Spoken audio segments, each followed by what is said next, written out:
आज का पहला क्वेश्चन है आपके सामने, इंदौर ज़िले में स्थित चीनी मिल का नाम बताइए। तो जो चीनी मिल इंदौर में स्थित है उसका नाम है फ्रेंड्स शिव खंडसारी शुगर मिल। ठीक है, नेक्स्ट क्वेश्चन देखते हैं। मध्य प्रदेश में जापानी औद्योगिक टाउनशिप कहाँ विकसित की जा रही है? तो ये की जा रही है फ्रेंड्स पीथमपुरम में। ठीक है, ये इसका करेक्ट आंसर। नेक्स्ट क्वेश्चन देखेंगे, मध्य प्रदेश तुलसी एकेडमी का गठन कब किया गया था? आपको पता होना चाहिए जो तुलसी एकेडमी है वो मध्य प्रदेश में गठित की गई थी और उसका गठन हुआ था 1987 में। नेक्स्ट क्वेश्चन, हद्दू और हस्सू खान किसके साथ जुड़े हुए हैं? तो फ्रेंड्स ये दोनों जुड़े हुए हैं ग्वालियर घराना से। ठीक है, नेक्स्ट क्वेश्चन देखेंगे, सिंहस्थ मध्य प्रदेश में प्रत्येक डैश वर्षों के चक्र में आयोजित किया जाता है? तो आंसर है 12। जो सिंहस्थ है ना वो मध्य प्रदेश में प्रत्येक 12 वर्षों के चक्र में आयोजित किया जाता है। नेक्स्ट क्वेश्चन, पानी और रक्त की श्यानता के बीच क्या संबंध है? बहुत इजी क्वेश्चन है, ये आप सभी बिल्कुल सही करेंगे। पानी और जो रक्त की श्यानता है उसके बीच में क्या संबंध है? आप जानते ही होंगे, जो रक्त होता है यानी कि ब्लड होता है वो पानी से ज़्यादा थिक होता है। थिक यानी कि गाढ़ा होता है। ठीक है, आपने देखा होगा, कभी फ्लो करके देखिए। एक बीकर में लीजिए ब्लड, एक बीकर में लीजिए वाटर, उसके बाद आप उनको फ्लो करवाइए तो आप देखेंगे जो वाटर का फ्लो है ना वो ज़्यादा फास्ट होगा और जो ब्लड का फ्लो है वो वाटर के कंपैरिजन में कम होगा। ठीक है, नेक्स्ट क्वेश्चन देखते हैं, रक्त में श्वेत कणों का मुख्य प्रयोजन क्या है? तो रक्त में श्वेत कणों का मुख्य प्रयोजन होता है संक्रमण से संघर्ष करना। ठीक है, आपको पता होना चाहिए जो ह्यूमन ब्लड होता है उसके अंदर आरबीसी और डब्ल्यूबीसी पाई जाती हैं। ठीक है, प्लेटलेट्स भी होते हैं। इन सभी का काम आप पढ़ के जाइएगा क्योंकि इनसे क्वेश्चन आपके बन रहे हैं इस बार। नेक्स्ट क्वेश्चन, यदि किसी पिंड पर कार्यरत बल के कारण कोई विस्थापन नहीं होता है तो किया गया कार्य क्या होगा? बहुत इजी है, कॉमन सेंस वाली बात है। अगर किसी पिंड पर कार्यरत बल के कारण कोई विस्थापन ही नहीं हो रहा है, फॉर एग्जाम्पल ये एक बॉक्स है। ठीक है, ये एक बॉक्स है, यहाँ पर आपने बल लगाया, इस बॉक्स को आप धक्का दे रहे हैं बट ये बॉक्स अपनी जगह से हिल ही नहीं रहा है, कोई विस्थापन हो ही नहीं रहा है, ये अपनी जगह से खिसक ही नहीं रहा है। तो आप बताइए कि यहाँ पर जो आप कार्य कर रहे हैं वो कितना होगा? क्या आप बता सकते हैं? आप बता सकते हैं कि वो क्या होगा? 0 होगा क्योंकि विस्थापन जो है नहीं हो रहा है।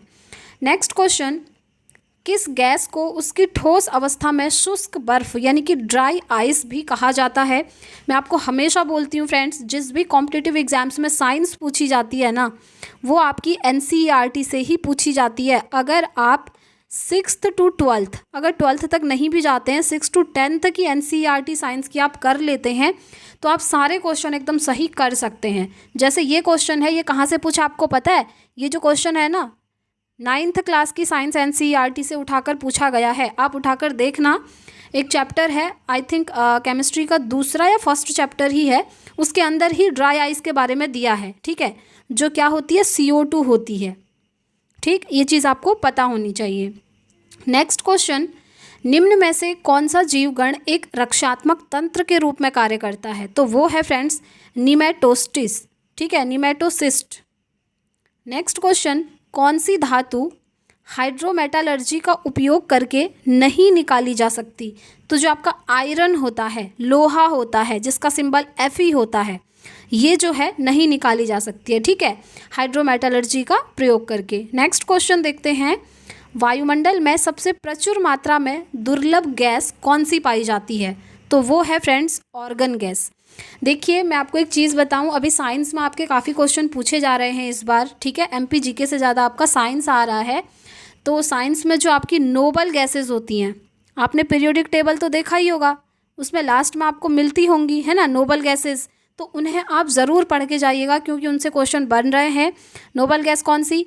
Helium, argon. ठीक है, helium, neon, argon, xenon, krypton, radon, ये सारी। नेक्स्ट क्वेश्चन देख लेते हैं, मीथेन अणु का आकार कैसा होता है? अब मीथेन अणु का आकार जानने से पहले आपको पता होना चाहिए कि मीथेन अणु का जो फॉर्मूला होता है वो होता है CH4।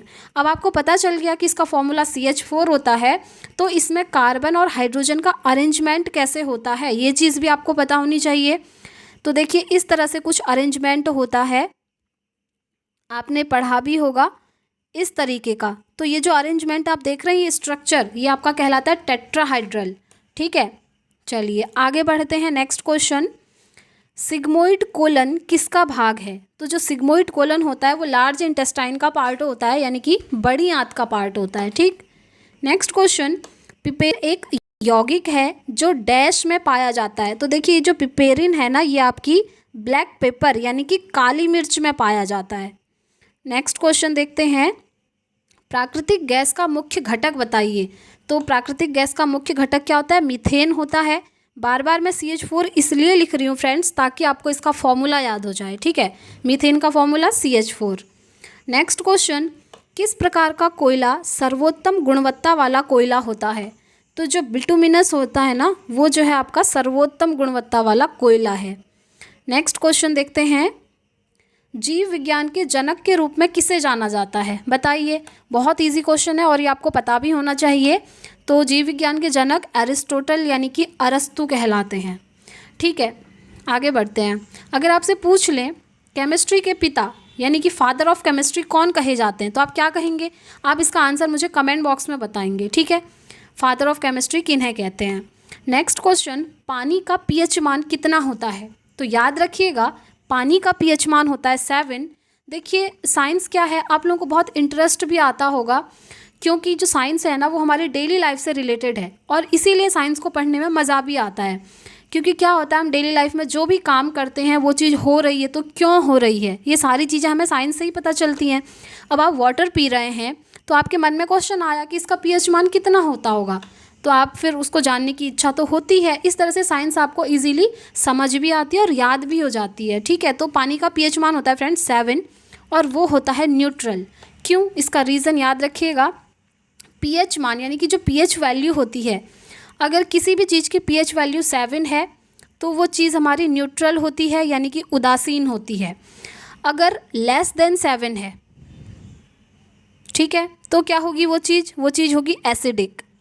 और अगर मोर देन 7 है किसी का pH, तो वो चीज़ क्या होगी हमारी बेस।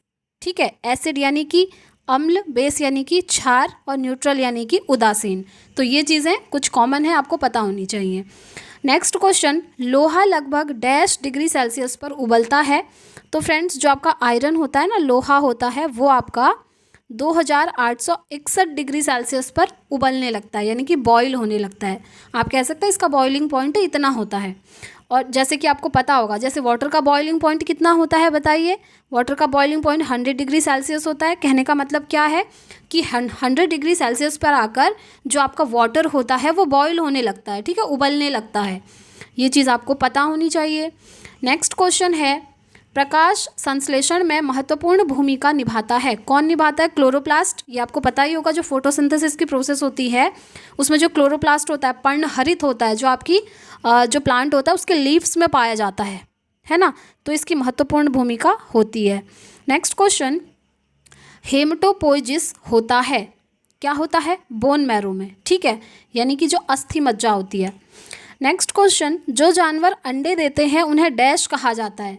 बताइए, जो जानवर अंडे देते हैं उन्हें क्या कहेंगे? उन्हें कहेंगे हम ओविपोरस। और इसकी जगह अगर आपसे पूछ लें जो जानवर बच्चों को जन्म देते हैं, बच्चों को, जैसे ह्यूमन बीइंग हैं, आप जानते ही हैं बच्चों को जन्म देते हैं, उन्हें आप क्या कहेंगे? उन्हें कहा जाता है विविपोरस। ठीक है, दोनों में डिफरेंस इतना ही है, देख सकते हैं आप, स्टार्टिंग के कुछ कैरेक्टर्स डिफरेंट हैं। यहाँ पर ओविपोरस है जो अंडे देंगे, लाइक हैन अंडे देती है ना, तो वो ओविपोरस हो गई।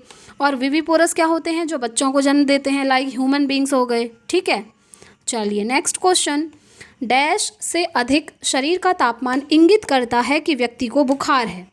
अब किसी इंसान को फीवर है, आप कैसे पता करेंगे? आपके पास थर्मोमीटर भी है चेक करने के लिए, बट जब आपको पता होगा कि कितने डिग्री सेल्सियस पर आप कहेंगे कि बुखार है व्यक्ति को, तो कितना होना चाहिए? 38 डिग्री। ठीक है, चलिए नेक्स्ट क्वेश्चन, इंद्रधनुष प्रकाश की एक प्राकृतिक घटना है जो निम्न कारण से होती है। आपने देखा होगा कभी कभी इंद्रधनुष हमें आसमान में दिखाई देता है, तो वो किस कारण से होता है, वो होता है फैलाव यानी कि डिस्पर्जन के कारण। ठीक है, बेसिकली उसमें 7 रंगों का प्रकीर्णन होता है। कौन कौन से 7 रंग हैं, उसकी ट्रिक आपको याद होनी चाहिए, विबग्योर।